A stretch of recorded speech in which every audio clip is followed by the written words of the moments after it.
Halo good people, selamat datang di podcast kami, podcast Everyday is Politik. Dalam podcast ini kami akan membahas berbagai hal terkait politik yang tentunya sangat menarik dan pastinya akan menambah pengetahuan kita semua.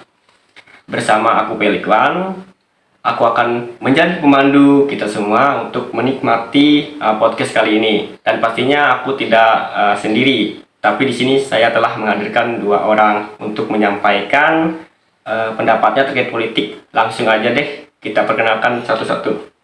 Oke, perkenalkan nama aku Somai. Aku mahasiswa Universitas Palangkaraya, Fakultas Ilmu Sosial dan Ilmu Politik, jurusan Ilmu Administrasi Negara.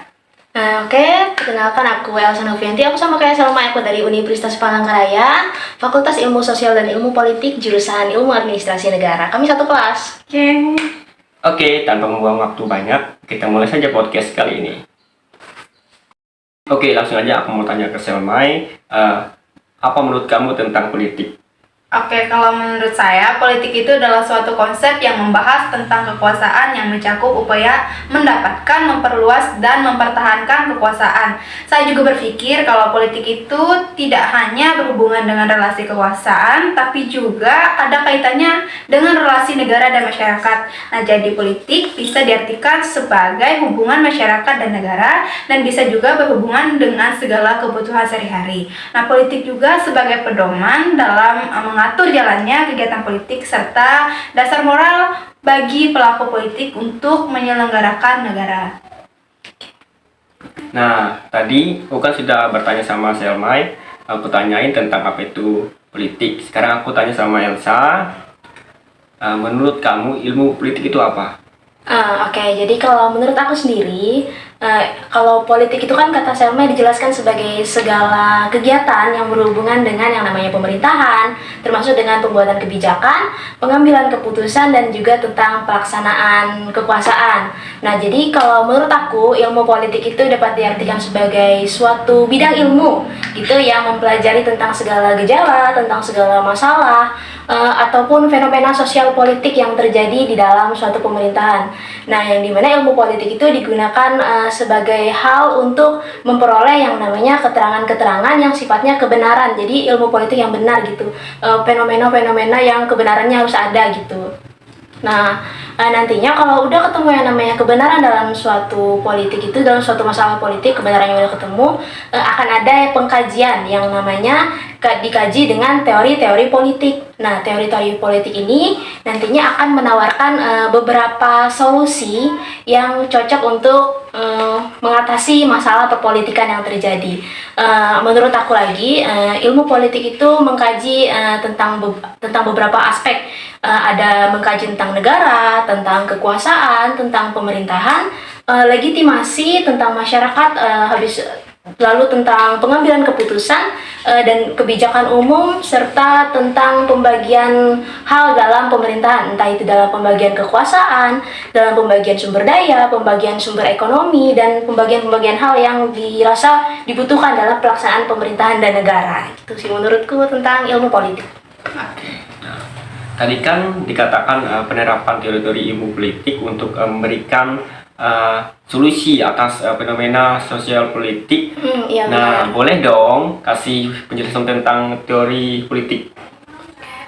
Kalau menurut aku, dari penjelasan aku sendiri ya, dari pemahaman aku, teori politik itu adalah suatu studi tentang politik, studi tentang politik. Selain tentang politik, ada juga studi tentang kekuasaan dan tentang pemerintahan dalam suatu negara. Menurut aku, teori politik itu adalah bentuk suatu pendekatan yang berusaha menjelaskan bagaimana masyarakatnya, bagaimana kondisi masyarakatnya, bagaimana keputusan itu dibuat oleh pemerintah dan orang-orang yang bertugas untuk membuat kebijakan masyarakat, serta bagaimana kekuasaan itu didistribusikan kepada dari pihak pusat ke pihak yang lebih rendah di bawahnya. Menurut aku juga, teori politik itu ada beberapa aspek, ada beberapa jenis dari yang aku baca, seperti ada filsafat politik, ada juga teori politik empiris, dan juga ada ideologi politik, yang dimana kalau filsafat politik itu lebih menekankan yang dimana berdasarkan gagasan dari para filsuf terdahulu, yang dimana gagasan-gagasan yang mereka buat itu masih bisa terpakai dan diterapkan dalam kondisi sekarang. Lalu ada juga teori politik empiris, yang dimana teori politik empiris ini didasarkan pada keadaan politik atau kondisi politik sekarang yang bisa dikaji, yang dimana hasil dari kajian itu bisa menjadi teori politik baru yang digunakan untuk kegiatan pemerintahan dan kegiatan kenegaraan. Lalu yang terakhir ada juga ideologi politik. Nah, ideologi politik ini berdasarkan apa ideologi yang dianut oleh suatu negara. Kan ada yang namanya ideologi komunisme, ada ideologi lain-lainnya dari negara lain. Kalau Indonesia kan ideologinya tuh Pancasila, demokrasi Pancasila. Jadi menurut aku ideologi politik dari suatu negara itu apa yang mereka anut gitu. Indonesia kan menganut Pancasila, jadi itulah ideologi politiknya. Oke, itu yang bisa aku jelasin kalau tentang itu. Kalau mungkin Selma bisa nambahin.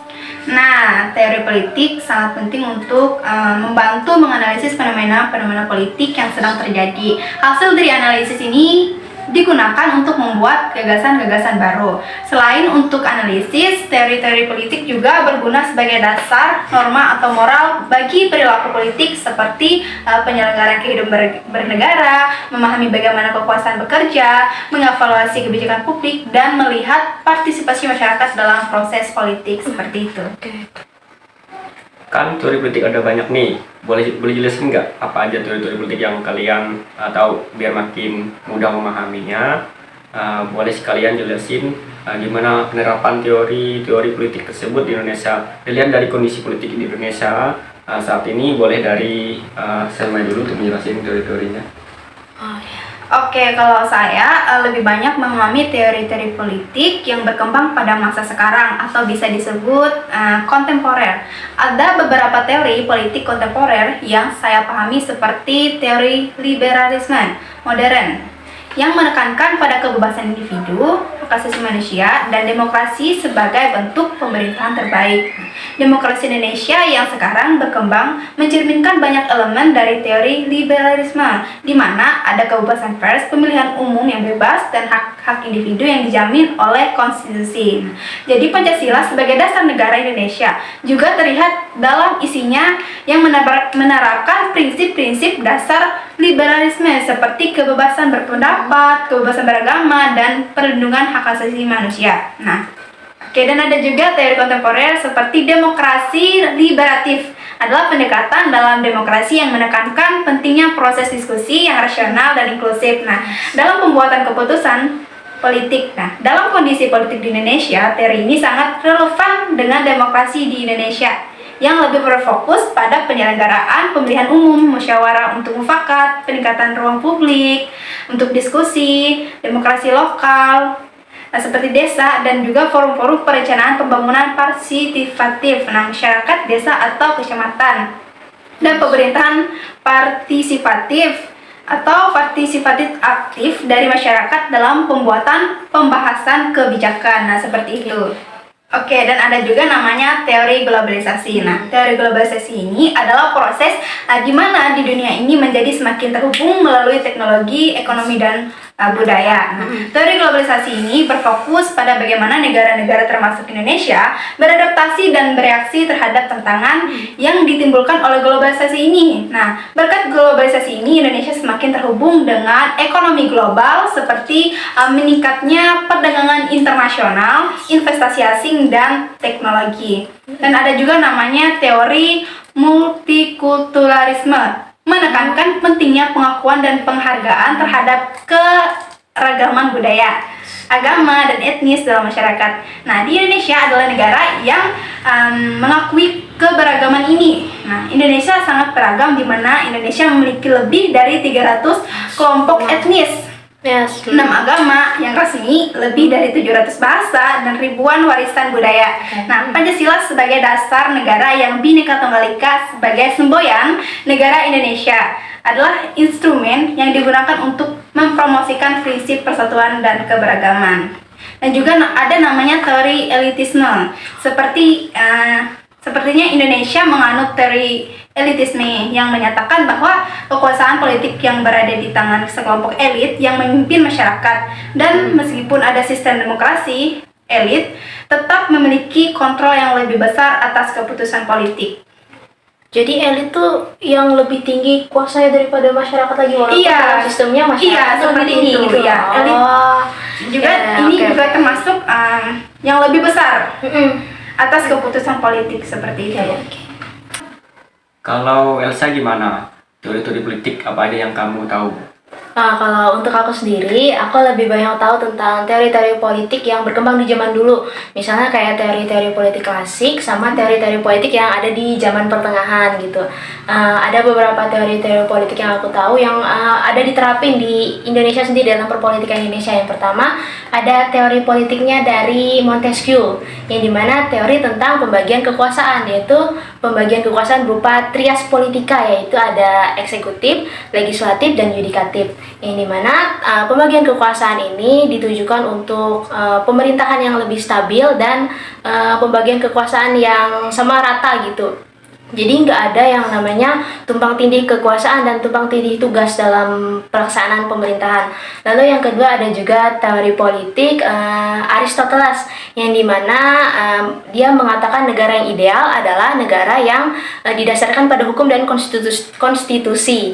Nah, Indonesia itu memiliki banyak sekali hukum dan konstitusi seperti Undang-Undang UUD tahun 1945, lalu ada peraturan perundang-undangan yang menjelaskan lebih lagi tentang Undang-Undang 1945, ada Pancasila, ada ketetapan MPR, lalu ada juga Perpu, terus keputusan dari hakim, lalu ada Undang-Undang KUHP, Kitab Undang-Undang Hukum Pidana, lalu ada traktat atau perjanjian dari internasional, ada juga Perpu dan undang-undang lainnya yang masih banyak lagi sebagai dasar hukum di Indonesia.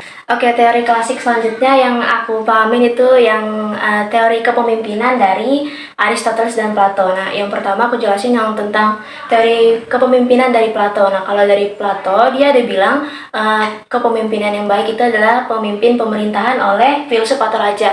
Sebenarnya kita nggak menerapkan secara langsung pemimpin dari filsuf itu, karena ya memang jarang sekali yang namanya filsuf Iya. di Indonesia kan udah jadi zaman sekarang juga filsuf tuh sulit banget nyarinya gitu.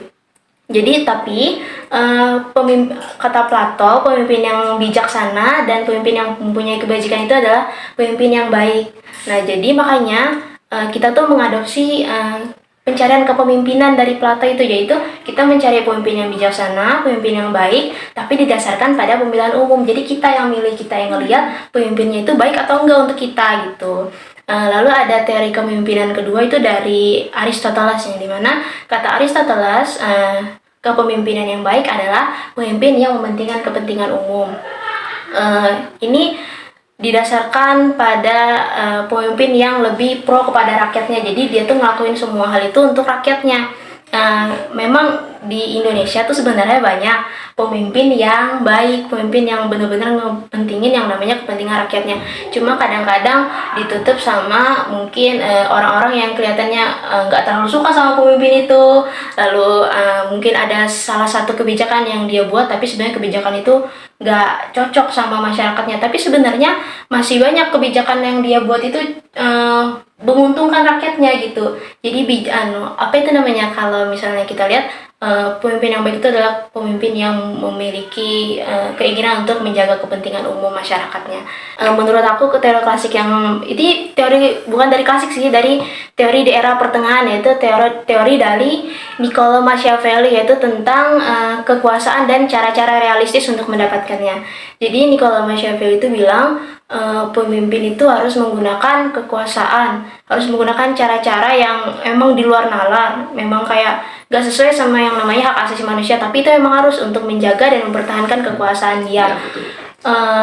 Di Indonesia itu benar-benar relevan sih, yang dimana kita lihat aja waktu pemilu itu banyak sekali calon legislatif atau orang-orang yang memilih untuk jadi DPR itu pasti menggunakan yang namanya money politik, menggunakan yang namanya politisasi identitas dan banyak hal lainnya yang di luar moral dari seorang pemimpin gitu. Ya, Jadi ini benar-benar menunjukkan bahwa kekuasaan itu harus diraih dengan cara apapun sesuai dengan apa yang dikatakan oleh Niccolo Machiavelli. Lalu teori keadilan sosial yang dikemukakan oleh Aristoteles. Nah, kalau kata Aristoteles, keadilan sosial itu penting ya, dan utamanya keadilan sosial dalam distribusi kekayaan, yang dimana kekayaan ini dalam berupa mementingkan kesejahteraan masyarakatnya. Jadi keadilan untuk masyarakatnya, mereka nggak ada yang namanya ketimpangan sosial antara masyarakat itu. Di Indonesia keadilan sosial itu banyak diterapkan. Misalnya kalau untuk kekayaan itu ada yang namanya KIP yang membantu perkuliahan mahasiswa-mahasiswa, dan KIP biasa yang untuk membantu sekolah anak-anak. Lalu ada juga PIP, itu biasanya untuk yang masih sekolah. Lalu ada juga BPJS yang membantu kesehatan masyarakat dari jaminan dari pemerintah. Lalu ada yang namanya KKS, lalu ada PKH, dan masih banyak bantuan-bantuan lain, ada BLT segala yang biasanya membantu masyarakat dalam hal perekonomiannya. Jadi benar-benar sesuai yang namanya keadilan sosial, walaupun kadang ada beberapa oknum pemerintah yang menyelewengkan dananya gitu, mengambil banyak, makanya banyak korupsi gitu. Tapi apa yang mereka lakukan untuk masyarakat itu sudah benar-benar baik menurut saya gitu. Aristoteles ada mengatakan 3 bentuk pemerintahan, yaitu ada pemerintahan monarki, aristokrasi, dengan pemerintahan politeia. Yang dimana Indonesia itu mengadut yang namanya pemerintahan politeia, yaitu pemerintahan yang menggunakan konstitusi dan juga mementingkan yang namanya demokrasi. Kita Indonesia aja sekarang demokrasinya itu demokrasi Pancasila, yang dimana pemerintahannya itu mementingkan yang namanya representatif dari masyarakatnya, terutama dalam partisipasi aktif masyarakat dalam kepemiluan, partisipasi masyarakat dalam kegiatan politik, lalu ada partisipasi dalam pembangunan Indonesia, ada juga partisipasi dalam kebebasan berpendapat masyarakat. Jadi masyarakat itu dibebaskan untuk kebebasan pers seperti yang dibilang sama Selmai tadi. Lalu ada juga masyarakat itu diperbolehkan aktif dalam gerakan-gerakan sosial yang dilaksanakan oleh pemerintah ataupun non pemerintahan, serta adanya kebebasan untuk berorganisasi. Makanya mahasiswa kan banyak yang ngelakuin organisasi kayak BEM, kayak HIMA, kayak organisasi-organisasi lain yang mungkin dari universitas ataupun organisasi dari luar. Nah, ini pertanyaan terakhir ya. Nah, menurut kalian sebagai mahasiswa, apa peran mahasiswa dalam politik? Mungkin dari Elsa dulu. Oke, kalau dari aku, peran mahasiswa dalam dunia politik itu sangat penting ya, sangat diurgensi sekali. Dimana menurut aku, mahasiswa itu memiliki peran sebagai pembangun kesadaran politik untuk masyarakat, yang dimana selain membangun kesadaran, ada juga membangun partisipasi aktif masyarakat dalam dunia perpolitikan. Gimana mahasiswa itu bisa menjadi contoh yang baik untuk masyarakat.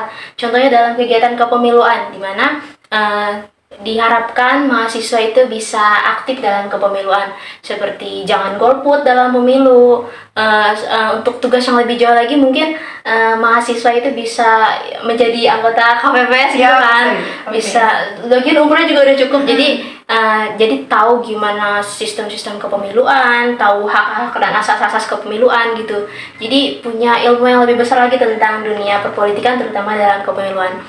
Selain itu, untuk meningkatkan partisipasi dan kesadaran masyarakat, mahasiswa juga bisa melakukan berbagai sosialisasi ataupun kampanye tentang politik, mulai dari hak-hak warga negara, mulai dari partisipasi masyarakat dalam kegiatan kepemiluan, dan kegiatan-kegiatan politik lain, tapi politik-politik yang bisa dilaksanakan oleh masyarakat, jadi memiliki kaitan dengan masyarakat. Selain itu, menurut saya hal yang paling penting selain meningkatkan kesadaran masyarakat itu, mahasiswa juga harus belajar bersungguh-sungguh, harus ikut perkuliahan dengan baik, terutama kita sebagai mahasiswa gitu, mahasiswa FISIP. Nantinya kalau kita udah lulus perkuliahan gitu, siapa tahu nanti kita bisa jadi salah satu pejabat publik di Indonesia ini, pemerintahan Indonesia. Kita bisa menerapkan keilmuan kita ini dalam membuat kebijakan-kebijakan politik yang diharapkan bisa pro sama rakyat. Jadi nanti kita bisa menciptakan dunia perpolitikan yang baik, yang mendukung masyarakat, dan nanti nggak ada lagi yang namanya kayak kaos-kaos gitu ya di dunia perpolitikan Indonesia kayak sekarang ini. Yang ya pastinya diharapkan membentuk negara dan pemerintahan yang baik dan harmonis dengan masyarakat. Gitu sih menurutku. Wow. Selanjutnya, Selmai, apa peran penting mahasiswa dalam politik? Ya kalau menurut aku peran mahasiswa dalam berpolitik atau dunia politik itu sangat-sangat penting. Nah, karena mahasiswa ini dapat menguasai kebijakan yang diambil pemerintah. Nah, kalau kebijakan itu dirasa bertentangan, mahasiswa bisa mengkritisi kebijakan yang tidak sesuai dengan aspirasi masyarakat. Contohnya mahasiswa bisa demo terkait kebijakan yang bertentangan. Nah, selain itu, demo mahasiswa juga bisa melakukan protes di media sosial karena jejaring media sosial lebih besar. Jadi, harapannya aspirasinya bisa cepat tersampaikan. Mungkin seperti itu ya. Benar-benar. Kalau menurut saya. Ya. Oke, terima kasih buat semua jawaban yang berkesan yang sudah diberikan dalam podcast ini. Politik itu sungguh menarik. Betul. Dunia ini nggak pernah lepas dari namanya politik. Yes. Bisa dibilang setiap hari adalah politik. Itu kata-kata paling bener sih. Ya, betul. Menarik ya semua pembahasan terkait politik. Politik ini nggak pernah habis-habisnya untuk dibahas. Ada aja fenomena politik yang harus selalu dikaji. Yes. Makanya kita perlu belajar yang namanya politik. Penting. Politik itu benar-benar penting. Tiap hari itu selalu ada aja masalah politik. Oke. Sampai juga kita di akhir podcast ini. Sekian dulu podcast politik kali ini. Yang pastinya kami berharap semua podcast ini menambah wawasan kita semua dan bisa meningkatkan ketertarikan di kalangan muda dengan dunia politik. Sampai jumpa di podcast-podcast selanjutnya. Bye-bye. Bye.